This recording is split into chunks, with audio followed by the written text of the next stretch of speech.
Five Nights at Freddy's 2 came out this December, and I genuinely had quite high hopes for it.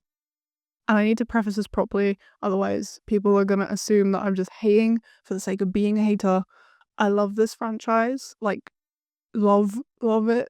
I hyperfixate on it, like, at least twice a year, and I played most of the games, and the ones I don't have, I watch somebody else play. I've read all the Pizzaplex books, even though they're a bit shit. So this isn't coming from someone who doesn't get it. I get it, and I'm weird about it. I think that's why this movie annoyed me as much as it did. Spoilers, obviously, if you haven't gone to see it, I think it's online somewhere, so go watch it and come back. It's not that bad. I had fun watching it. It wasn't like the worst thing ever. The first FNAF movie, while not groundbreaking, was still pretty good for a first installment. I mean, especially when you consider you had to appeal to people that had never met this franchise before. Emma Tammy's direction was pretty good. I mean, it was fine. It wasn't great, but it was fine.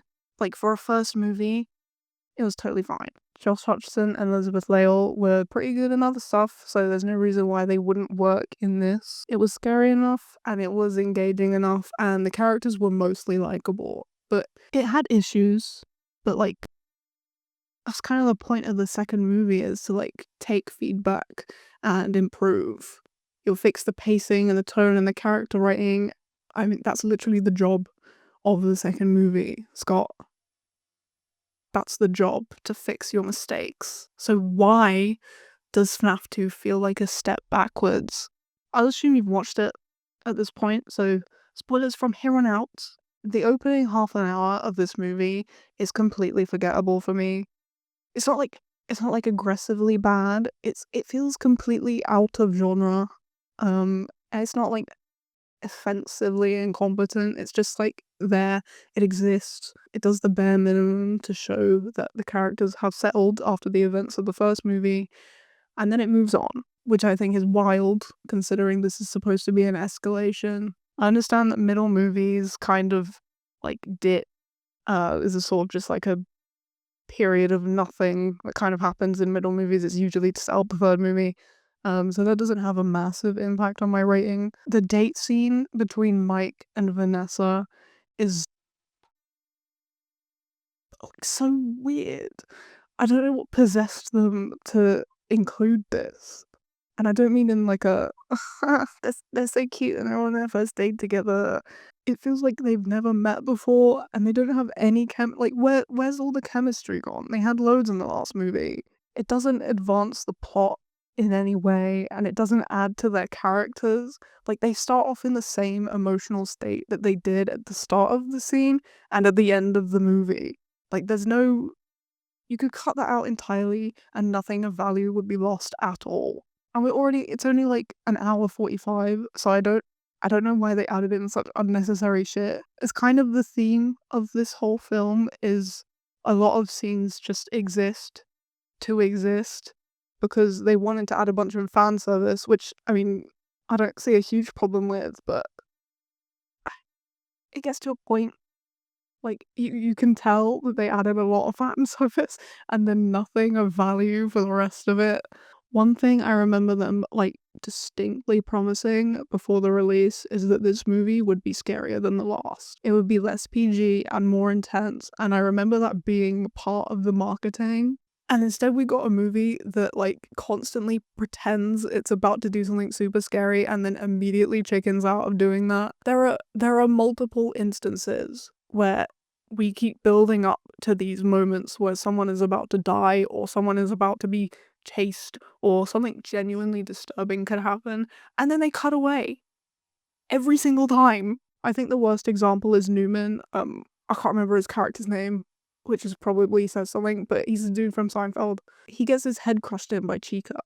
They frame it perfectly, they drag it out just long enough that you think like, oh, they're gonna show this, they're gonna show us this one piece of like not PG, and then you get right up to the part where he almost dies, and then they cut away to Chica's feet. Like, what was the point of all of that? We could have had this like There's a version of the FNAF 2 movie out there where we have like a Game of Thrones style, like the mountain just squished Pedro Pascal's eyes in scene, and it would make you realize that they're not fucking about. But we didn't have that. Why build tension just to sabotage yourself? There's like no blood in this movie at all whatsoever either, except for that one scene in the Scooby-Doo bit where some guy gets piranha to death, and even that's like really sanitized. It ends up feeling like they wanted the idea of like a darker movie, but they didn't actually commit to it at all. Like, they were scared of alienating younger fans, so they just didn't do anything. Which is insane because I don't think that FNAF has ever been a franchise for toddlers. Appeal has always been the implied violence and dread and things that are like deeply fucking wrong. And this time, I think in this, like, they're trying to build a movie franchise, and I don't think implied violence works in horror movies. Also, side note, the animatronics look like they're on an even worse drug than last time. Like, they're on fucking meth. No bearing on my rating, I just thought it was funny. Mike Schmidt is not the same. That is not my Mike Schmidt. Where did he go? I rooted for him in the first movie. He was, like, kind of weird and was a bit troubled, but you know, he was still relatively nice. He was just doing his best with what he had, which was a really shit hand. In this one, he's such an asshole, like genuinely unlikable, like not in a compelling, morally grey way. It just like makes me not care about what happened to him at all. I think when your main character reaches that point, you kind of have a problem because what happened between the first and second movie for him to be such a dick? Abby is still likable though, although I think that mostly comes down to Rubio being a lot better at acting like a kid this time. She feels more like natural. Abby as a character is unbelievably dumb. Like, actually no, every character is unbelievably dumb. They make all these decisions that don't make sense over and over and over again. Abby just keeps going back to the murder robots, and at some point just like leave her there. They're better at looking after her than Mike is anyway. I think Vanessa is fine. I mean, she's consistent. There's not like, she's kind of uninteresting, but that doesn't like actively hurt this movie, I don't think. Elizabeth Lail is a good actor and I love her in everything, and I think she does what she can with the material she's given, so I don't really have massively strong feelings about her. The reveal of Michael Afton is weird. And not in like a fun lore way, although it was good. I like that he's in the movie.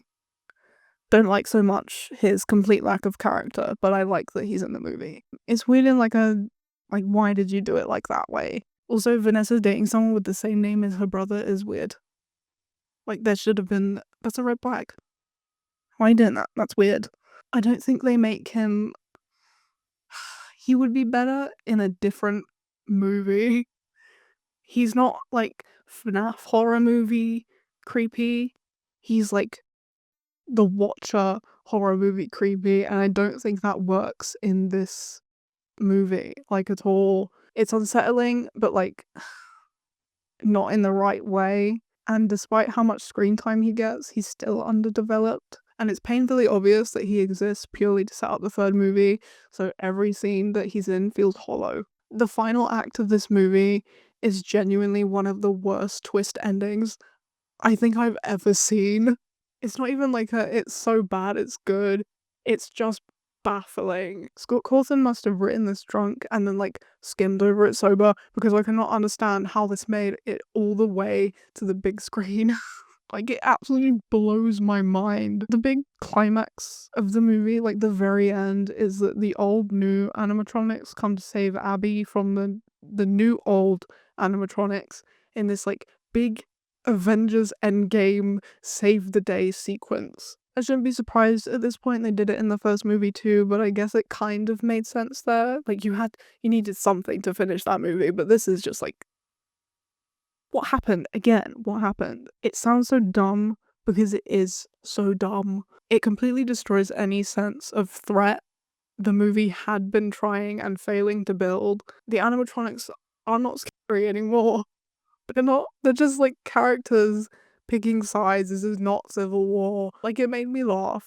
There was not, like, I did not care. And I don't think that's what you want when you're in, like, the scene in the most, like, emotional and thematic payoff of your horror movie. It's somehow worse than the fort scene in the first movie, which I already thought was pushing it, but, like, at least the fort scene made some sort of, like, developmental sense. At least that was tonally weird but emotionally clear. If the goal was to set up a third movie, which, like, it obviously was, there were so many better ways to do it. Ending on Vanessa being possessed or the animatronics being temporarily shut down, something unresolved and bleak would have worked as an ending. Like, it would have felt like an escalation and a cliffhanger into the third movie. It would have made me excited for the third movie. Instead, we get this, like, rushed avalanche of a plot where everything happens all at once. Nothing has time to land, and the movie desperately tries to, like, wring emotion out of the old animatronics dying. It's such a cop-out, and it's pure emotional bait, and it did not work. It did not earn that moment, and it just feels manipulative rather than sad. I think another massive issue, which was, like, completely impossible to ignore at the end, was comedy? If you can call it comedy. There are so many throwaway jokes that are clearly meant to be funny and just aren't.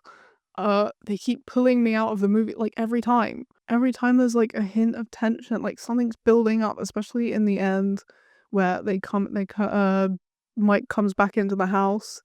The taxi driver says something and it just takes me right out. Like, what's the point? It gets to a point where it feels like they were trying to make a horror movie for 12-year-olds, but without actually fully committing to that either. It's not scary enough for older fans, and it's not fun enough to be camp. I did have a good time watching it, but it somehow dragged, and it wasn't coherent enough to work as a straightforward blockbuster. Nothing that was actually meant to be funny worked for me. It just made the pacing so bad. The movie, I know I keep repeating it, but the movie has a serious cutting away problem. Anytime there's a chase scene or a moment that could breathe and build dread, they cut it short, over and over and over again. It's annoying. It's like they're allergic to sustained tension. Horror needs time, and you can't keep yanking the camera away and expect the audience to feel anything at all. I think another thing that has been driving me up the wall is the response to this movie and how a lot of the criticism gets brushed off immediately with, well, like, well, it's for the fans. I hate that argument. I am a fan. I've been a fan for like a decade. That doesn't mean I have to pretend this is good. I think it's for the fans has become a shield against any actual analysis. If you point out pacing issues and bad writing, or tonal whiplash, or wasted horror setups, people, and by people I mean kids, act like you just didn't get it, or like you're expecting too much. But being made for the fans doesn't excuse lazy storytelling. I think that's why there's been barely any genuine discussion about why this movie fails as a movie, besides like actual film critics who no one listens to anyway. A lot of the conversation just kind of stops at like, oh, I recognize this thing from the game, or this thing sets up the next movie. And I mean, that's not the same as being well written and well directed. I think this film relies on goodwill and nostalgia instead of actually committing to strong horror or character work. And as someone who actively cares about this franchise, that's more disappointing than if it had just been outright bad. That said, and this is important, there are things that I liked. The withered animatronics look fucking incredible. Like, easily the best part of the movie. It's not even close. They looked amazing. I wish they had more screen time because every moment they're on screen, the movie briefly remembers that it's supposed to be a horror movie and they look sick as fuck. The set design and the animatronic work across the board is stellar. You can clearly see where the budget went, and they look very real, and it was unsettling, and it set off my fear of animatronics. It was great. I loved that part. The voice acting is pretty good. It's a mixed bag. There are parts where it like doesn't really work, but it's fine. Bonnie and Chica are fine. Freddy is sick as fuck. That's my man. I love him. He's easily the standout, and every scene he's in is actually entertaining, and he's the only animatronic that felt like he had an actual presence, which, I mean, it's Five Nights at Freddy's. It's in the name. Like, of course. The voice change in that one scene in the house where he's trying to, like, blow people's heads off is a little bit cringe, but it doesn't, like, ruin the tension completely. I really hope he comes back, because that was one of the few elements that, like, consistently worked. I think the puppet is... I liked the puppet, but it was also a case of wasted potential. In promo images and spoilers, it genuinely looked terrifying, and while what we got wasn't bad, it wasn't nearly as effective as it could have been. The scenes themselves were good in concept. The chase sequences should have been longer. They could have been longer. I mean, you had so much time to work with if you cut out that fucking date scene. Cutting away ruins the whole build-up every single time. The Scooby-Doo part of the movie with the yeah, all that is shoddy, but I mean, I can't fully hate it. It's kind of fun. It feels like the most half-assed way possible to set up the puppet, but the acting in that section does hold it together for the most part. It's dumb, but like it's coherent. It's coherently dumb. Skeet Ulrich is cool and hot. That's it. No notes. I hope he's in the third movie because, I mean, I give a fuck about him. I care about him. He's so hot. Now we get to the elephant in the room. Scott Cawthon needs to retire from writing these movies. He's proven time and time again that he is not good at narrative.